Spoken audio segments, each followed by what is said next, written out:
They thought he was just a tired man waiting at the bus stop until one wrong move revealed a former Marine they should have never messed with. The bus stop bench creaked softly beneath the weight of the man who sat slouched but composed. His name was Darren, a face etched with exhaustion. Under the flicker of a faulty streetlight, his dark skin glistened faintly. It was nearing midnight, and the streets of Kansas City were unusually quiet for a Friday. Darren's shoulders sagged under the weight of his worn backpack, filled with tools from his day job as a mechanic. Tonight, he was coming off his second shift cleaning offices. He rubbed his temples, feeling the dull ache of a long week. All he wanted was to get home, sink into his beaten-up recliner, and steal a few hours of sleep before it all began again. The sharp, mocking laugh of a group of young men nearby pierced the silence. Darren glanced toward them briefly. 4 of them, no older than their mid-20s, clad in oversized hoodies. Their voices were loud, brash, and disruptive against the stillness of the night. "Yo, old man," one called out. Darren didn't respond. He tightened his grip on his bag and stared ahead. "What's up, you deaf?" Another jeered, the mockery clear in his tone. Darren remained motionless, his face calm, his military training teaching him patience even in moments like these. But their voices grew louder, their words sharper. A soda can clattered to the ground, landing just inches from Darren's boots. For a moment, his expression stayed neutral, unreadable. But inside, something stirred. It's always the loud ones, he thought, the ones who never know when to stop. Sometimes, though, ignoring trouble only makes it worse. Darren had been here before. This wasn't the first time, and it probably wouldn't be the last. He had learned over the years that people often saw a tired man in worn-out clothes and mistook him for weak. They didn't see the man who had served 2 tours overseas. They didn't know about the countless hours he'd spent honing skills that saved lives. Life after the Marines hadn't been kind. Returning to civilian life had been a different kind of war. Jobs were scarce, bills piled up, and the world seldom cared about sacrifices made by people like him. Darren juggled multiple jobs to keep the lights on, but through it all, he carried himself with quiet dignity. Tonight was no different. He wasn't dressed to stand out, a faded blue work shirt, scuffed jeans, and steel-toe boots. His calloused hands rested on his knees. He looked like any working-class man, just trying to make it through another day. But Darren wasn't just any man. Beneath the calm exterior was a fighter, a relentless survivor who had faced enemies far more dangerous than a few rowdy kids. Still, tonight he wanted peace, a rare luxury. One of the young men stepped closer, his sneakers scraping against the concrete. "What, you too good to talk to us?" The boy sneered, his voice dripping with bravado. Darren glanced up, meeting the young man's gaze for the first time. His eyes were steady and unshaken, a quiet storm brewing beneath the surface. "I am just waiting for my bus." He said it simply, his voice low and even. The young man smirked, leaning toward his friends. "Hear that? He's too busy for us. Must think he's better than us." The others laughed, emboldened by his performance. But bravado can quickly turn into something far more dangerous.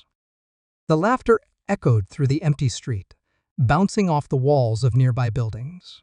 Darren stayed seated, his eyes fixed on the horizon, where the faint headlights of a distant bus flickered. He took a deep breath, centering himself. The leader of the group, a wiry young man with a baseball cap turned backward, took a step closer. "Man, look at you, sitting there like you own the place. Bet you don't even belong around here," he taunted. Darren didn't respond. He adjusted the strap of his backpack, the only indication he'd even heard the comment. But that silence only fueled their aggression. Another man in the group chimed in, tossing a crumpled fast food wrapper that landed near Darren's boots. "Come on, old man. You scared or something?" Still, nothing. Darren's face remained calm, but inside, a different story played out. He was assessing the situation, his training kicking in instinctively. 4 aggressors, all close range, with one trying to dominate the interaction. Their postures and movements were all show more bark than bite. At least, that's what Darren hoped. But then, the man in the baseball cap took another step forward, crossing a line Darren couldn't ignore. He reached out, shoving Darren's shoulder just enough to test him. "Yeah, that's what I thought." Weak, Darren stood up slowly, deliberately, his movements controlled. He was taller than the man, broader too, his frame still powerful despite the years of hard work and long nights. "You don't want to do this," Darren said quietly, his voice steady but firm. The group erupted in laughter again, but there was a slight shift in the air. Darren's tone wasn't angry, but it wasn't weak either. It carried a weight they weren't expecting. "Man, who do you think you are? Some kind of tough guy?" Baseball cap scoffed, stepping even closer, his friends egging him on. Darren took another deep breath. He didn't want this to escalate, but he also knew that avoiding it might only encourage them further. "I'm giving you a chance to walk away," he said, looking baseball cap straight in the eye. "Don't waste it." But some people only understood lessons the hard way. Baseball cap laughed, but it was forced, the kind of laugh meant to mask nerves. His friends, watching closely, started jeering louder to push him forward. The tension thickened as the young man stepped even closer to Darren, now only a foot away. "What are you gonna do, huh?" Baseball cap said, his voice laced with mockery. "You think you scare me, old man?" Darren didn't move, his eyes calm and steady, locked onto the younger man's. He could feel the weight of their stares, the group testing him, waiting for a reaction. He'd seen this dynamic 100 times before, in combat zones, in rough neighborhoods, and now here, at a bus stop. It was always the same: someone looking to prove something, someone too blinded by pride to back down. Then, baseball cap lunged suddenly. Pushing Darren's chest with both hands, the young man sent him staggering back a step. But Darren didn't retaliate, not yet. His silence, his restraint, seemed to frustrate them even more. "Oh, you're tough now, huh?" One of the others shouted, stepping forward. "Let's see how tough." And just like that, the situation spiraled. Baseball cap swung first, a wild, sloppy punch aimed at Darren's face. But Darren moved like water, sidestepping effortlessly, his movements fluid and deliberate. Before the punch even finished its arc, Darren's hand shot out, gripping baseball cap's wrist like a vice. "Stop," Darren said, his voice now a low growl, commanding and sharp. But the others rushed in. One grabbed at Darren's arm, while another swung at his side. Darren released the first man's wrist and pivoted, his training taking over in seconds. His hand caught the next punch midair, twisting the attacker's arm just enough to send him sprawling onto the pavement.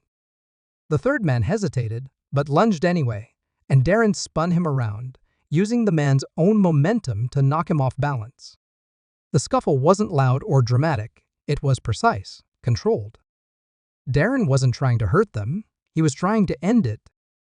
"Enough," Darren said, his voice cutting through the chaos like a blade. His words weren't a plea, they were a command. The young men backed up, panting and wide-eyed. Darren stood there, unshaken, his posture steady, as if none of this had fazed him.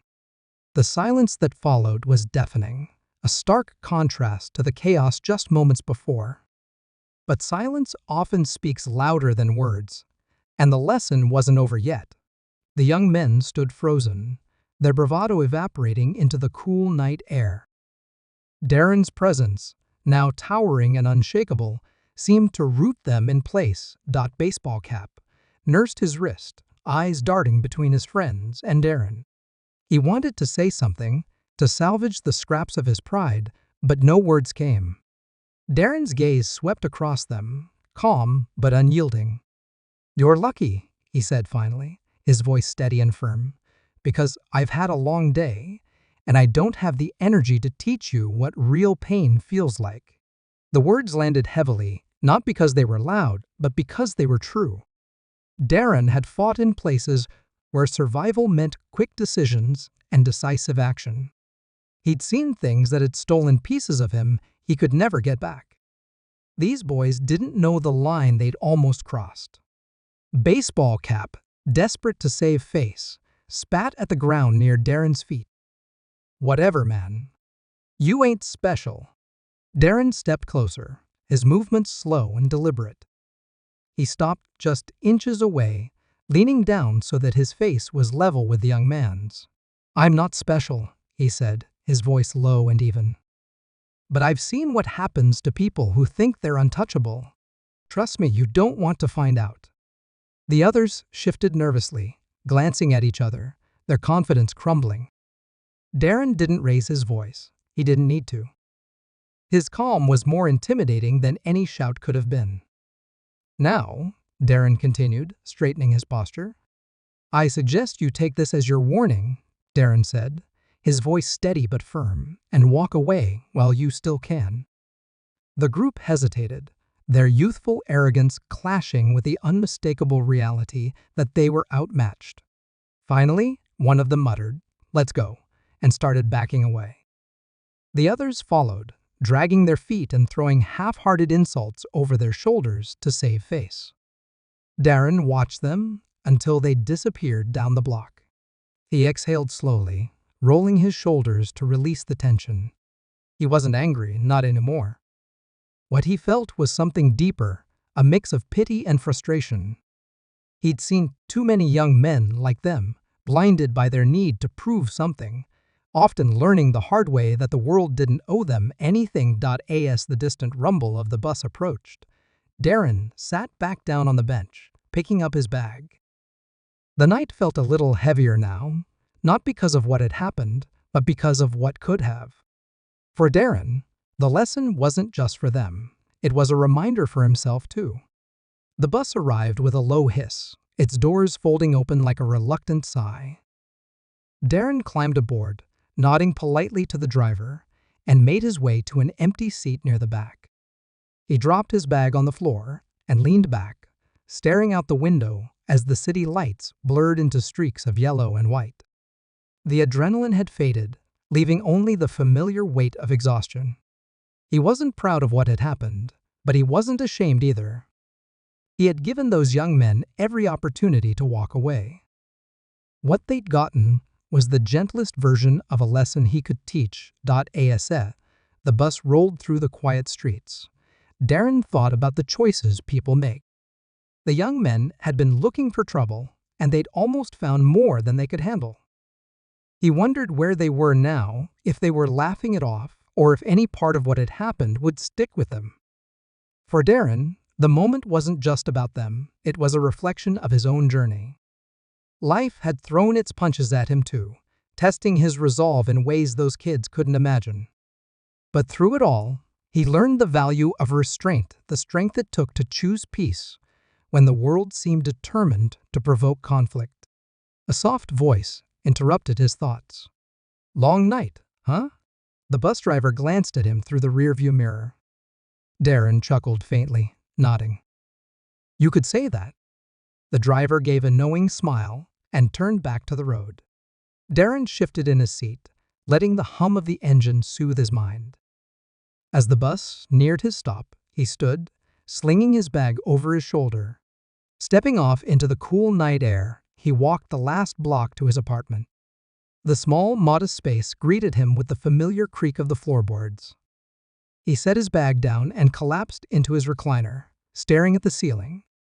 The events of the evening replayed in Darren's mind, not with anger, but with quiet reflection. He thought about his younger self, the lessons he'd learned the hard way, and the people who had guided him toward becoming the man he was today. Sometimes, the hardest battles are the ones where you hold yourself back. The night's events left Darren with a simple truth. Respect isn't something you demand, it's something you earn. Those boys, like so many others, were trapped in a cycle of proving their worth in all the wrong ways. Darren hoped they would think back on this night, and realized there is strength in restraint, dignity in walking away before it's too late. He sat in his chair, thinking not just about them, but about his own journey, how life had taught him that real power comes from knowing when to act and when to stand still. It's not about proving yourself to others. It's about knowing your worth and staying true to it. And maybe, just maybe, those young men would carry this night with them a quiet reminder of the man who didn't raise his fists, but still left an impact they wouldn't soon forget. As you reflect on Darren's story, consider this: what battles are worth fighting, and which ones are better left alone? Respect is a two-way street, and sometimes the strongest thing you can do is choose peace.